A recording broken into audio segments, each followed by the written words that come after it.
Добра вечер, почитувани гледачи. Вечерва ќе зборуваме за нешто што во суштина го носиме со нас целиот свој живот, а се создава додека растеме. Ќе зборуваме за тоа како се формира детската психа, што се случува во детското мозоче додека расте, како и што му е потребно на едно дете за да порасне во една здрава, силна и стабилна личност. Колку од оние личности, контакти и случаи во нашето детство помагаат да се оформиме во она што сме денеска, и сум сигурна дека до крајот на емисијата секој еден од нас ќе се запраша можеби кои улоги, кои ситуации не облекувале во личноста која што сме денес. Велам добра вечер за доктор Камелија Симеонова, која што е специјалист по детска и адолесцентна психијатрија. Благодарам на поканата, поздрав сите гледачи на Алфа телевизија.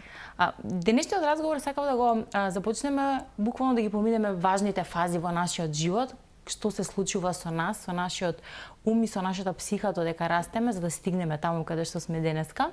Но за жал изминатава недела се случија два настани, едниот во Неготино, другиот во Кавадарци, за кои што дозна јавноста, а се настани поврзани со сексуално вознемирување на малолетници, на деца кои што не наполниле ниту 15 години, од кои што едниот случај е детенце кое што е сексуално злоставувано од својот татко, што дополнително ја отежнува самата ситуација.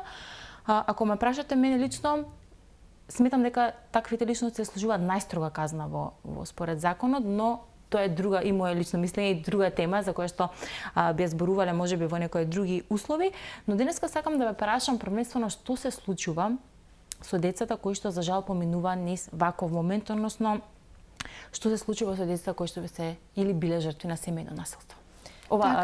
Сексуално насилство, извинете. Така, најпрво би започнала со првото прашање што ми го поставивте во однос на оние развојни фази во кои што расте детето и што се случува со детската психа. Она кое што секогаш им го кажувам на родителите, колку и да нас ни личи дека малото детенце не разбира ништо, првите 3 до 5 години се всушност едни од можеби најважните во развојот на детето, каде што 80% од структурата на мозокот се формира, каде што детето ги гради своите први навики. Така што нели кога навидом изгледа дека тоа не разбира, тоа суштина интернализира се, усвојува се. И точно на што велите кој е детето кој ќе се развие утре. Токму тоа дете кој што го негуваме ние, како се однесуваме ние, што му даваме на тоа дете. И знаете како, обично децата кои што се за жал изложени на вакво насилство, на ваква злоупотреба, доколку не интервенираме на време, тоа наликува на едно травматско искуство, бидејќи е травматско искуство и личноста добива да речам симптоми кои што ја преплавуваат, каде што се губи функционалноста, каде што буквално како да тие луѓе живеат во црно облако околу себе.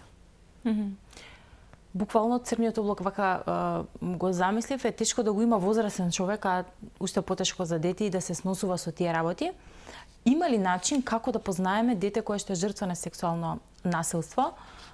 Дали некои можеби знаци ги издаваат, бидејќи многу често жртвите на сексуално насилство, особено деца, се манипулирани, се уценувани, возрастни луѓе се уценувани, а не пак мало дете кое што нели минува низ тоа. Има ли одредени форми, одредени начини на однесување кои што можеме да ги препознаеме, кои што треба да ни дадат аларм? Да, секако дека има. И она кое што можеби прво ќе го забележиме е моментот на пат на концентрација на нашето дете. Просто како да ние му зборуваме, тоа не е тука, тоа не воопшто регистрира што зборуваме. Гледаме дека се повлекува, гледаме дека е замислено, гледаме дека работи кои што до вчера му беа интересни повеќе не му се. Гледаме како избегава да има социјални контакти.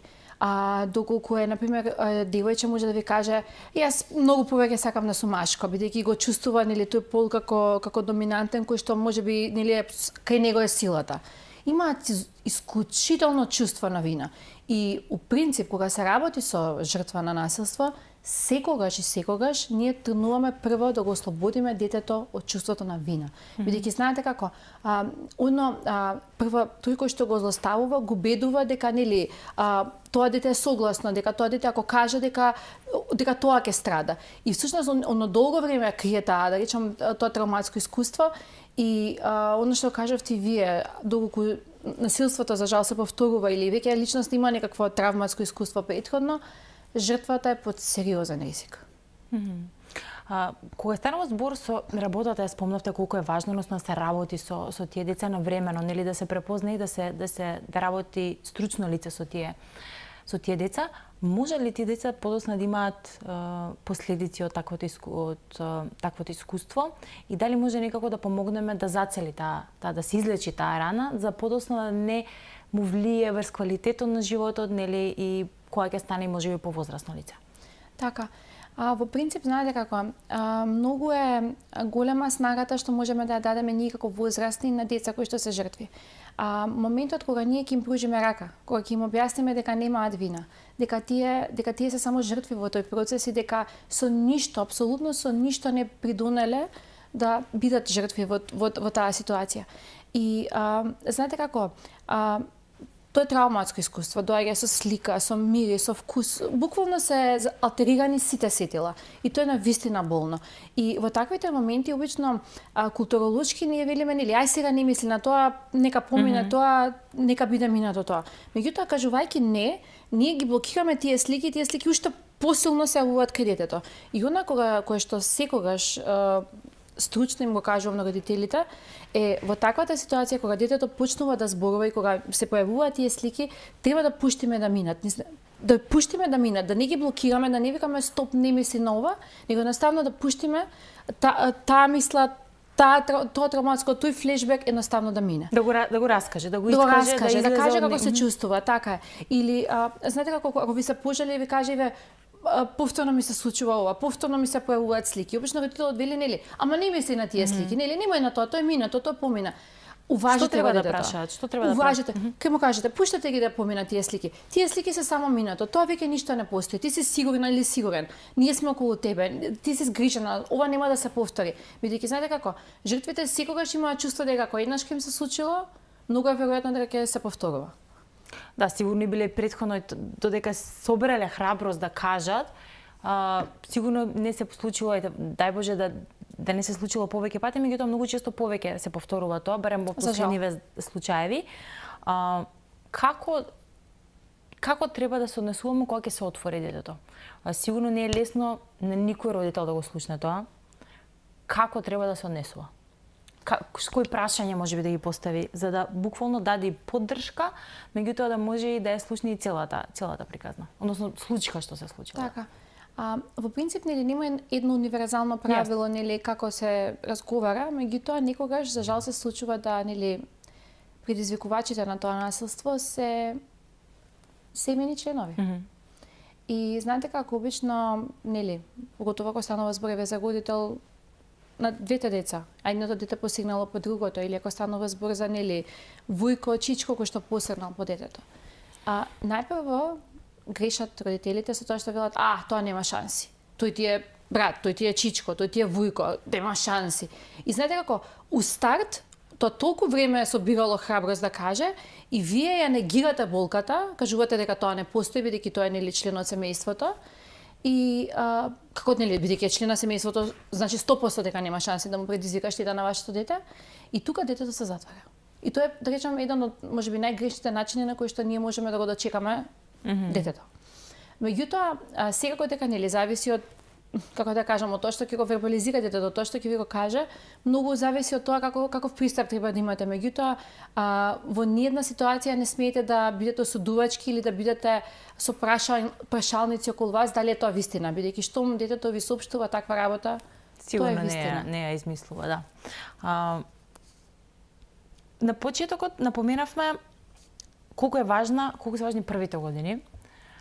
Зошто се толку важни првите години, да речеме од 0 до 3 години, особено кога детето учи да зборува, многу често за да учи да научи да зборува, гледа и невербалната комуникација, тука и најголем број на емоции, чувства се покажуваат, ја чувствува енергијата. Зошто се важни, колкаво значење имаат првите, да речеме, 3 години? Најчесто тие години ги споменуваат, меѓутоа вие ќе ми кажете поточно зошто и дали и кои години, бидејќи вие споменавте од 3 до 5, меѓутоа што се случува првите 3 години, што се случува понатаму во останатите 5 години? Така.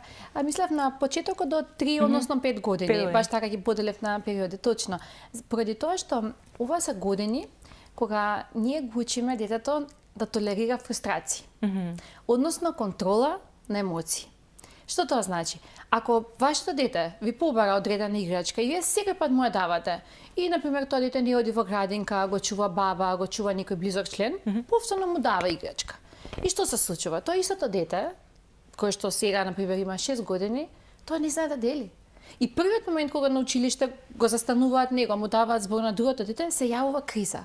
И всушност детето не е емоционално спремно да пристапи на следната животна фаза. И заради тоа, до 5-та година ние очекуваме дека детето е сосема во ред и да има тантруми и да има пркос во него. Меѓутоа дека тие години се тие каде што детето ги учи емоциите. Зошто се толку мокни? Детето интернализира се што гледа, тоа што рековте вие, вашиот пример. Буквално го вградува во собствената личност, бидејќи знаете како, детето нема идеја дали ова што го правите вие добро или е лошо. Бидејќи ние сме првата социјална единица во која што детето, нели, ја гледа, живее во нејзе. И многу е очекувано дека детето се што правите вие го зима она здраво за готово и го интернализира во себе си. И вашите навики точно на невербална комуникација, како вие се однесувате, како вие се соочувате со неговата болка, како вие се соочувате со неговата среќа, се модели кои што ги автоматски превзема од нас како родители. Така што тоа е, да речем, затоа е толку мокен период и друго, детското мозок има страшен пластицитет, значи neuroпластицитет, значи дека постојано прима сигнали, прима информации, прима се од надворешната средина. И затоа е многу важно овој период да биде, како да кажам, да бидеме посветени и да не мислиме дека нели ако е мало, дека тоа баш и ништо не разбира. Тоа не е точно. Децата имаат страшни капацитети и во првите години од животот имаат развиена интуитивна интелигенција, каде што буквално по гримасата на мајката они чувствуваат дали светот е безбеден или не безбеден. Односно со типот на родителство кој што го негуваме, они учат една порака: дали светот е безбедно место или светот е опасно место. Ако имаме мајка која што ја задоволува потребата на детето, ако реагира на неговата болка, на неговите солзи, автоматски го учи дека светот е безбедно место. Ако мајката е занемарувачки, ако едноставно е тоа дете ќе му помине, паднало, ништо страшно, и ако не ја уважи болката на детето, детето учи дека светот не е безбедно место. Ја споменавте безбедноста, а што значи за едно дете да се чувствува безбедно? Знаете што значи? Особено во тој период, зборуваме првите 3 до 5 години. Што е за него безбедноста и во како можеме ние да им обезбедиме безбедна средина? Тоа дали значи дека треба да е нахрането, да уважиме болка или пак има некои други важни работи? Јас, знаете како ќе почнам со еден чисто пример за да видиме, да ви појасно што сакам да кажам. А тоа е, на пример, вашето дете јави одредени симптоми. На пример, тоа што рековме, падне. И најчесто, пошто едноставно тоа не е ништо, ние гледаме дека не е некоја сериозна повреда, и тука родителот ќе се сврти и ќе види дека детето на земја, ништо не е. И детето првиот сигнал кој што го добива е што да ми се случи мене, нив не има баш многу важно. После тоа ќе ви каже, ова ми се случи, тоа ми се случи, вака беше, така беше, и вие зборите на телефон заради тоа што е модерно живење, и важи ќе ми кажеш, автоматски ние го стопираме. Тука детето учи дека светот не е сигурно место. И тоа е порака која што му даваме на детето. Светот не е безбедно место за тебе. Безбедноста се чувствува со топлината, односно со емпатијата која што дава родителот. И ако родителот е критички насочен, и знаете во тој процес на емоционална регулација, детето ќе почне да вика, и родителот почнува да вика да го надвика. У суштина кога детето вика, родителот треба да биде таа стабилизација на детето, односно треба да биде мирен, да чека детето да му помине тој наплив на бес и подоцна да му каже дека таков наплив на бес се случува, меѓутоа дека нели има и поинаков начин да се изрази емоцијата, и доколку родителот е стабилизатор на детето, бидејќи рачунете децата ја градат личност, они не се раѓаат со формирана личност. Уствари, ние со нашиот однос буквално делуваме дали детето ќе ги научи разумно емоциите, односно не дека некогаш презаштитнички кога сме со децата, они мислат дека само позитивни емоции постојат. И подоцна кога ќе се случи некаква негативна дразба, они немаат капацитети да ја превземат. Затоа убаво е на детето да му покажеме дека секаков тип на емоции постојат и дека ние како возрастни и тоа како дете има капацитети да ја прифати секоја дразба, и лошата и добрата. Како се поставуваат и како да се најде таа граница од она што рековте, да не биде родителот презаштитнички од една страна, а од друга страна да биде безбедно место за раст и за развој на детето? Како ги поставуваме тие граници и колку принципот на награда и казна помага, бидејќи како да кажам, деновиве слушнав и мислезе едно кратко видео, еден рил, кај што се зборува за тоа дека понекогаш родителите знаат нели да удрат, дека им кај народот е познато дека кјотекот од рајот излегол, меѓутоа имаше една добра констатација кој се чувствува како во рајот кога бил истепан.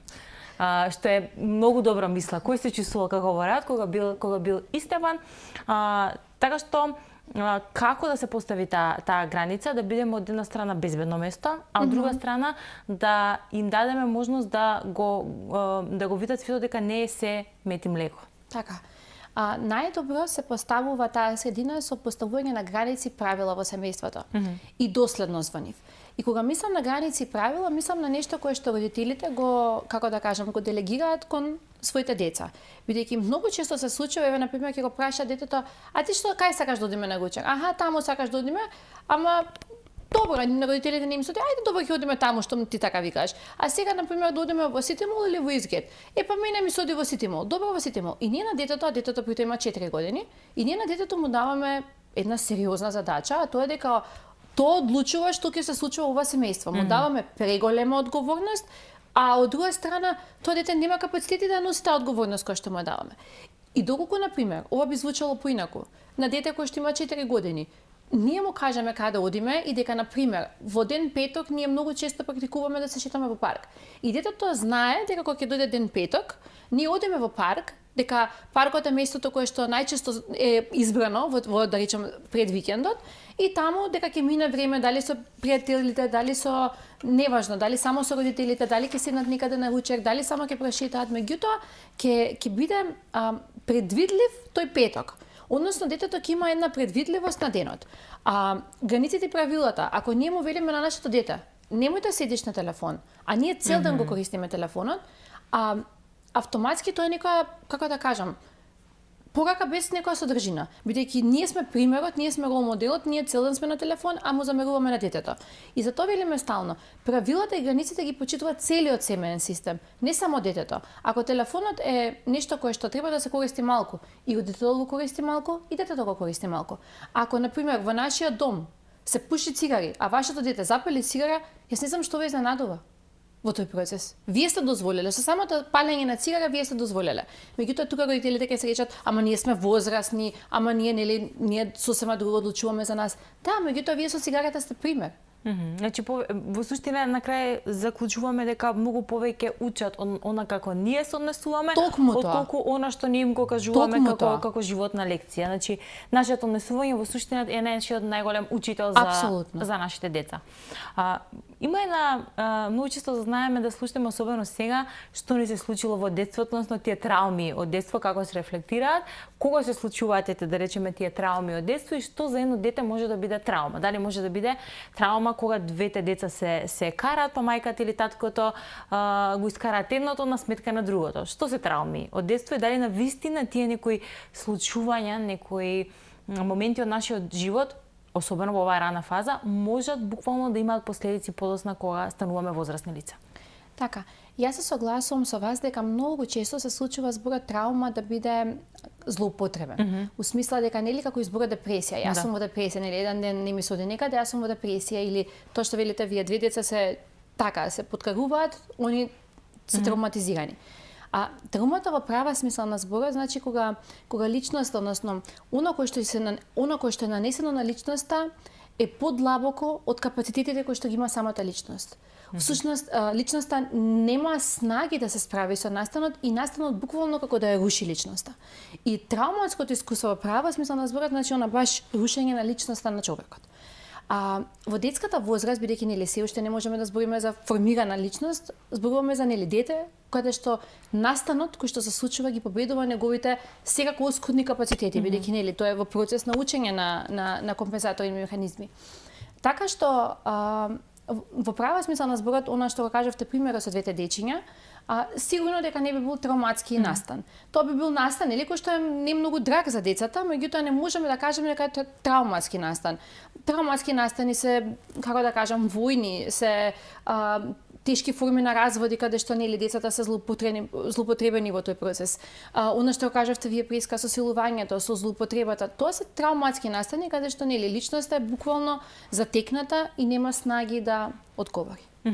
Но особено во модерно време сите оние работи кои што не се лесно достапни на интернет, ќе знае некој или некој гостување на подкаст, некој да рече дека мојата мајка доволно не ми обрнуваше внимание или мојот татко не ми обрнуваше доволно внимание и таа е травма која што јас имам доживеано, што мене сега ми се рефлектира во моите врски кои што ги имам сега. Дали таквите случаи можат да влијаат понатаму врз живот, односно таа конекција помеѓу, особено најбитната, помеѓу родител и дете, достапност на родителот, и мајке пред дека ги споменавме неколку пати телефоните, колку нашата отсутност во комуникацијата, во успоставувањето на здрави односи може да биде травматско искуство за детата. Значи, зборувам за релацијата родител-дете, бидејќи таа е примарната и најважната. Ова е исклучително важно прашање и одговорот е дека да. Тоа може да биде травматично. И многу често родителите што ги занемаруваат децата имаат еден впечаток, ама ние ништо лошо не им правиме, не ги караме, не ги тепаме, само ги занемариле. И јас стално им објаснувам на родителите дека занемарувањето во детска возраст е еквивалент на злоупотреба. Еквивалент. Заради тоа што вие креирате живот и вие на тој живот не му давате никакво внимание, никаква важност.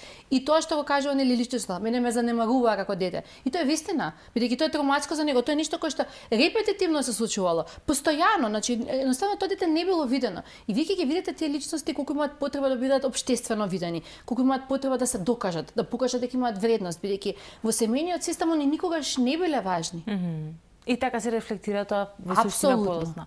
Ајде да позборуваме за она предучилишна возраст, особено зборувам да речеме од 5 плюс години, кога веќе се спремни за да почнат на училиште.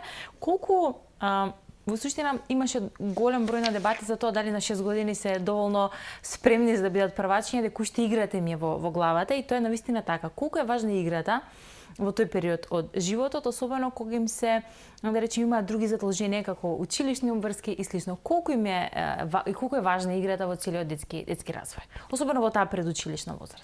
Исклучително важна. Низ играта они го учат светот. И буквално е така, со тоа имитирање на улоги, со тоа меѓусебно конектирање со другите дечиња. Тоа е, како да кажам, бесценето. И она кое што нели јас не сум таа која што одлучува на која возраст би се тргнало на училиште, меѓутоа сакам да им упатам една порака на родителите дека и во училиштето децата се држат. Така што не е дека целосно е скратена играта и дека нели ние ги на некој начин уништивме нашите деца. И на некој начин дури има дечиња кои што живеат по згради каде што нема парче, каде што не си играат, школото дури и баш е шанса да поиграат со другите деца. Првото деление не е ни толку, немаат толку притисок за учење, така е. Така што ми се чини дека оно што го кажавте и вие, дека играта е едно од, да речем, најважните елементи во развојот на детето. Кога станува збор, особено во споставувањето на границите, тука веќе се имаат и обврски, треба да пишуваат домашна и треба да се воспостават можеби малку по строги граници, бидејќи веќе имаат и одговорности. Дотокаш немале толкави одговорности, сега веќе имаат одговорности. Каде е балансот помеѓу, односно дали строго воспитуваните деца создаваат постабилни деца, каде што има построги граници, или пак поуплашени деца? Поуплашени деца.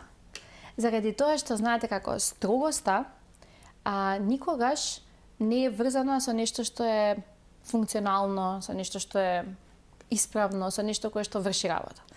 Строгоста значи дека јас сум недостапен, јас сум ладен, јас сум остар со тебе и јас кажувам како ќе биде без да ти објаснам зошто. И знаете како, кога никој нема да ви објасни зошто нешто се случува, јас се прашувам вие колку ќе ја разберете таа поинта. И строгите родители апсолутно, односно недостапни, и знаете како, и многу е важно што за некого значи строг родител. Јас кога мислам на строг родител, мислам на некој родител кој што само ригидно ги поставува правилата во семејството, некогаш ги почитува, некогаш не ги почитува, и самиот тој на децата им вика, не им објаснува зошто го поставил тоа како правило или како граница. Емоционално е отсутено детето, му прави притисок за активности кои што не ги сака, например, не знам, да учи математика, детето стварно не му оди математика, го форсира да оди на надпревари математика, каде што, знаете како да просто тој човек или таа нели мајка одлучува што ќе се случува понатака со детето, буквално како да му го превзема животот. И тоа е тоа строго родителство, бидејќи знаете како некогаш се злоупотребува да родител кој што има правила и кој што ги објаснува правилата, да децата кажат тоа е строг. Тој не е строг. Тој е доследен. Тој не е строг родител. Значи разликата е повеќе колку сме достапни во целиот тој процес, значи Колку можеме сме достапни. да поставиме правила, да ги Точно. почитуваме, а сепак да сме присутни и достапни Да, за и да разлика. сме доследни точно во тој процес. И да објасниме на детето, бидејќи знаете како децата, особено нели малите деца прашуваат зошто е тоа така, како е тоа така. И нели ние како родители тука сме должни да објасниме зошто нешто се случува или зошто некој правило. А ако само му кажеме на детето тоа е така зашто јас така ти кажувам. Тоа е нешто кое што се вика строг родител, кој што не прави продуктивно дете, него прави дете кое што вие она што кажавте претходно ќе биде уплашено, бидејќи знаете како тоа дете нема самодоверба, како би изградило тоа дете самодоверба. А како се гради самодовербата? Не секојдневниот живот. И она кое што мене често ми се случува да дојдат, да речам, клиенти и да кажат он има проблем само со самодовербата, ве молиме, кажете му вие. И јас тоа го објаснувам дека самодовербата е процес, значи тоа не е нешто кое што се прави од денес утре, и тоа е нешто кое што развојно ние го градиме целиот наш живот. И кога правиме активности кои што укажуваат позитивна работа за нашата личност, од типот учење, вежбање, нега на нашето здравје, посветување време на играта, или кога се мали дечињата, кога ги прават оние активности кои што се значајни за нив и кои што секако се корисни, автоматски тоа дете знае дека може. Дека еве, се завршило задачата, си поиграло, направило нешто за себе, се исконтактирало со врсникот и сето тоа. И тој дете кој што би имало самодоверба, родителот него притиска, зборам, него форсира буквално форсирање, не зборам, нели, бидејќи некогаш форсирањето децата го сваќаат ако родителот му каже напиши домашно. Не зборам за такво форсирање, зборам форсирање во права смисла на зборот. Кога станува зборови ги споменавме комуникациите, односно дружењето, тие интеракции кои што се многу важни во животот, понекогаш родителите сакајќи да укажат на пример, знаат да ги споредуваат децата и со своите врсници можеби од училиште, па и со братчето, сестричето. Јас би рекла дека нема никој што не му се изустило тоа, меѓутоа колку е тоа лошо и штетно за самодовербата, меѓутоа и генерално за односот родител-дете и зошто не треба тоа да го правиме, бидејќи знам дека не треба да го правиме, меѓутоа зошто не треба тоа да го правиме? Прво, не треба да го правиме заради тоа што ја убиваме самодовербата кај детето. Тоа е клучното прво, значи веќе кога споредуваме, точно. Второ, го рушиме сиблинг сојузот. Што значи тоа? Ја учиме, знаете како децата ја учат љубовта меѓу себе. И често пати нели не мислиме дека нели брат и сестра се должни да се сакаат меѓу себе, бидејќи се иста крв, нели тоа ние народски го слушаме. Меѓутоа ако вие постојано братот го споредувате со сестрата или двете сестри ги споредувате, а тајната е цело време подобра, јас се прашувам како помалата нема да створи љубомора кон поголемата. И тоа е токсичен модел. Ако мене ме прашувате, тоа е најтоксичниот модел. Тоа е исто како на пример вас не ви оди некоја задача на работа и да ви речете, ама како сега на ленче оди, како тебе не ти оди. И како ви помага тоа на вас? Уште повеќе се фрустрирате дека некој може, а вие не можете. Значи во суштина истото чувство ги имаат и децата, бидејќи убаво споменавте вие на почетокот, ќе речете мали деца се ништо не разбираат, ама буквално разбираат уште од пелени, од самиот момент кога ќе се родат разбираат. Точно, и го усвојуваат, го интернализираат светот. И поради тоа е многу важно да не ги споредуваме нашите деца, бидејќи ние како родители ја градиме љубовта меѓу децата.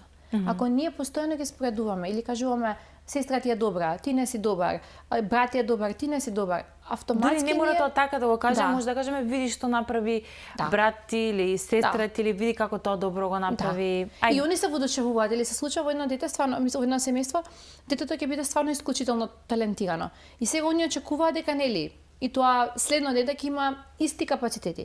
Меѓутоа нема. А знаете како?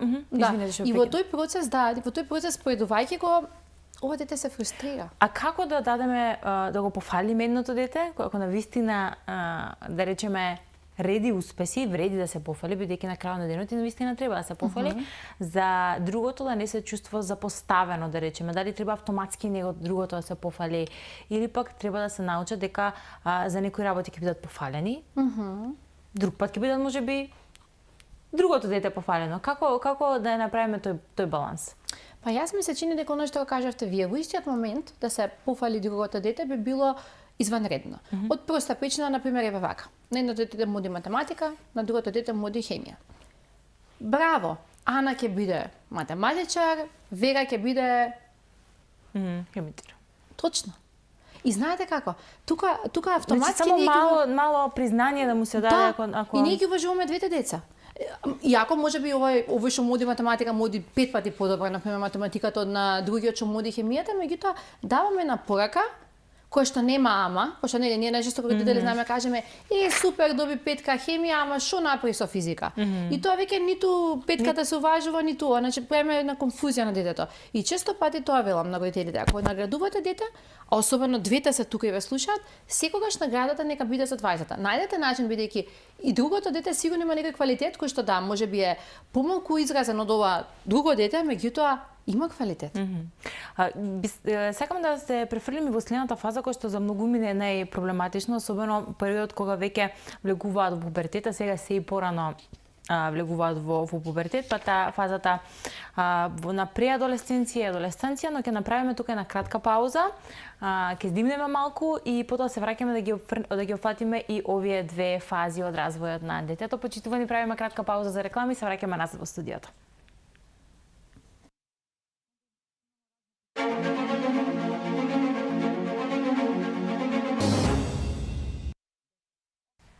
Да, се враќаме назад во студиото и продолжуваме темата која што ја начнавме на самиот почеток, фазите на тоа како се развива детската психа со доктор Камелија Симеонова, специјалист по детска и адолесцентна психијатрија. И стигнавме до оној период кој што многумина им е можеби најпроблематичен, го нарекуваат и тивка бура, бидејќи станува периодот на преадолесценција, кога буквално покажуваат, како да кажем, народски рокчиња малку.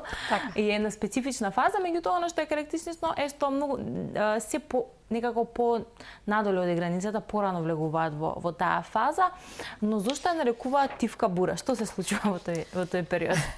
Јас повеќе би рекла дека е гласна бура. Гласна. Тивка не е. Не е тивка. Не би рекла, да, многу ретко е тивка. Да, тоа може би била тивка на тоа, мислат што најнаш почнала. Да, точно. Тука се случуваат можеби најголемите предизвици за едно семејство. Заради тоа што семејството треба да се, како да кажам, реструктурира, едноставно треба да ја промени својата форма. И тука е прилично тешко за родителите, бидејќи прифаќање на пубертет на дете, значи прифаќање дека нашето дете повеќе не е дете, него е млад возрасен. И тоа е нешто кое што ми се чини дека ниеден родител не се родил спремен за ова. И е процес кој што е навистина тежок, нели, да ние прифатиме дека да, детето што му менувавме пелени, сега веќе има, нели, собствено друштво, многу ненесапи што треба да се случува во текот на денот, сака да припаѓа на врсниците, се помалку сака да припаѓа, нели, дома и сето тоа, и тоа се прилично големи промени за семејството. И не за џабе рекле дека, нели, пубертетот е најголемиот предизвик за секое семејство. Како се менува тогаш односот дете-родител и дали во суштина она што вие го кажавте, повеќе треба да се прилагодат родителите отколку самите деца? Бидејќи тоа е една нормална фаза во животот, односно природен процес каде што секое здраво дете треба да го помине тој процес за да стане, нели, возрасна личност. Така, и она кое што чисто пати им го објаснам на родителите, зашто пубертетот е толку драматичен и зашто ние треба како возрасни се адаптираме, а не децата, е поради тоа што центарот за емоции, на амигдала, целиот оддел, се развива многу побрзо од префронталниот кортекс. Што тоа значи? Контролата се уште ја немаат, а емоциите им се автентични како нашите. И они се преплавени од емоции, а немаат контрола. Немаат како да се справат со тие богати емоции кои што ги чувствуваат. И заради тоа они имаат такви осцилации на расположението. Родителите ова го толкуваат како он ме манипулира мене, сега 5 минути расположен, 5 минути не. Но вистина така се чувствува тоа дете. Тоа дете не злоупотребува семен систем, едноставно не се чувствува добро.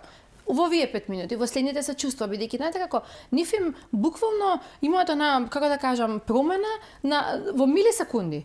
И родителите се, нели, просто затекнати, се чудат зашто тоа баш така се случува.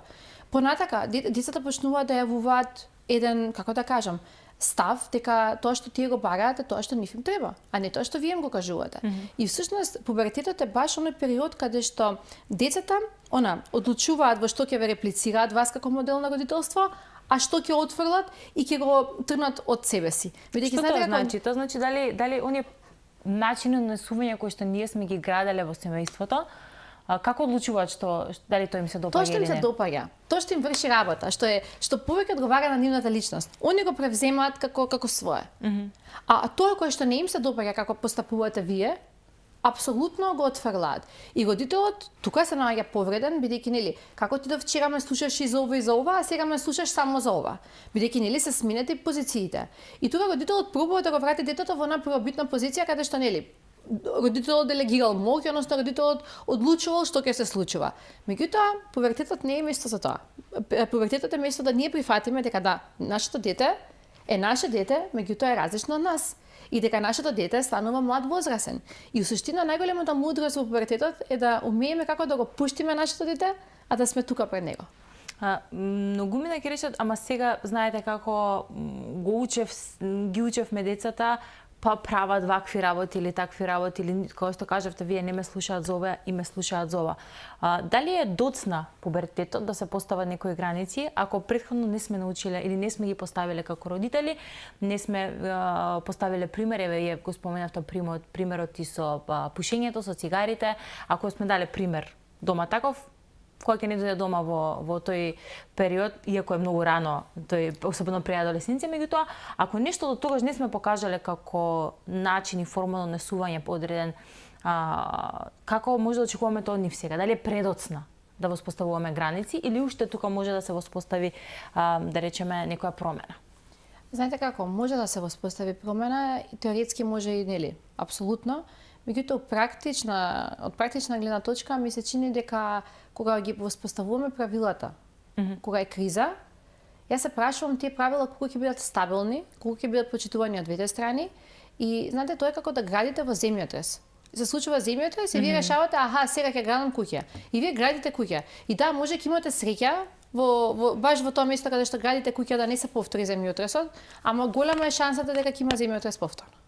И буквално градењето во кризен период, бидејќи нели пубертетот е кризен период, она е нормативна развојна криза и ние психијатрите го гледаме пубертетот како криза. Буквално како развојна криза која што е очекувана во сите семејства.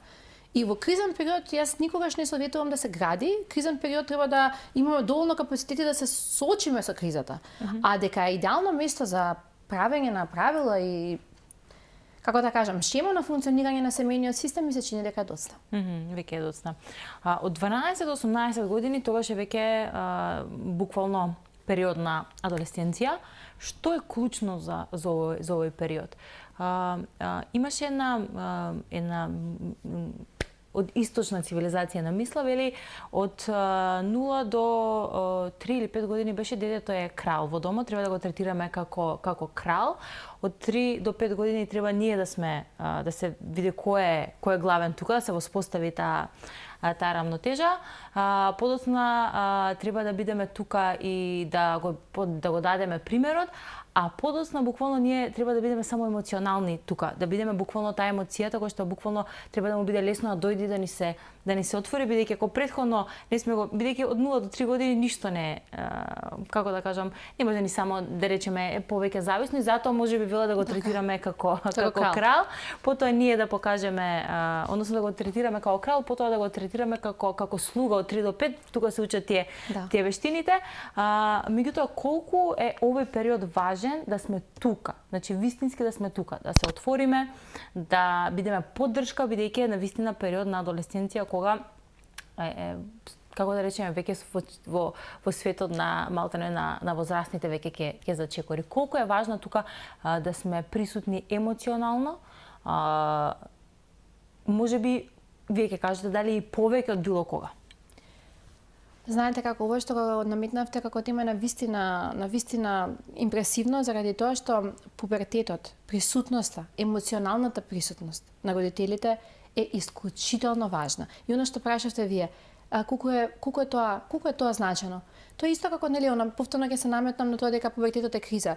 Колку е значено да ни пруžите помош во криза? Најзначено, тогаш ни треба помош. Инаку нели кога славиме не ни треба да ни дадете помош. Можеме сами да славиме. Така е. Во кризата се гледа помош. А тоа е тој период тоа е тој најкризен период точно каде што знаете како повторно ради оној момент кој што физиолошки им се случува на децата.